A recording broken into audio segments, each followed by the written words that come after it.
গুনে গুনে 14 মাস পেরিয়ে গেছে, ন্যাশনাল জার্সি গায়ে খেলছেন না সাকিব আল হাসান। কেবল ফ্রাঞ্চাইজি ক্রিকেটেই মাঠে নামছেন সাকিব। ভুল বললাম, ফ্রাঞ্চাইজি ক্রিকেটেও ঠিকঠাক খেলা হচ্ছে না আল হাসানের। প্রায় প্রতিটা লিগেই কম বেশি বেঞ্চ পাহারা দিতে হচ্ছে তাকে। আইএল টি-20তেও প্রথম ম্যাচে একাদশে জায়গা হয়নি টাইগারের অলরাউন্ডারের। হুট করে উড়িয়ে আনা রশিদ খানের কাছেই হারলেন একাদশে জায়গা পাওয়ার দৌড়ে। প্রথম ম্যাচে সাকিবকে রেখে আফগান অলরাউন্ডারকে মাঠে নামিয়ে দেয় এমআই এমিরেটস। কিন্তু দলের সাথে আগ থেকেই অনুশীলনে ছিলেন সাকিব আল হাসান।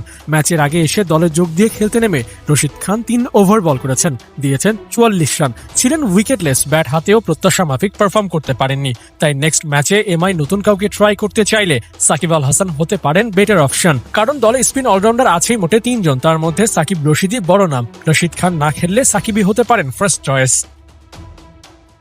সাকিবের বাজে দিন চলছে ফ্রাঞ্চাইজি লিগগুলোতে। ব্যাট বলে সমান তালে পারফর্ম করতে পারছেন না তিনি। যে লিগগুলোতে ডিরেক্ট সাইনিং এ খেলছেন সেখানেও মাঠে নামা হচ্ছে না ঠিকঠাক। আবুধাবি টি10 লিগেও টাইগার অলরাউন্ডারকে নিয়মিত দেখা যায়নি।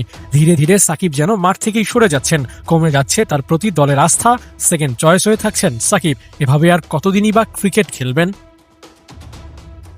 এমআই এমিরেটসের পরের ম্যাচ রোববার তাসকিনের দল শারজাহ ওয়ারিয়র্সের বিপক্ষে। ভাগ্য ভালো হলে টাইগার ভক্তরা এক ম্যাচে দুজনকেই মাঠে দেখতে পাবে।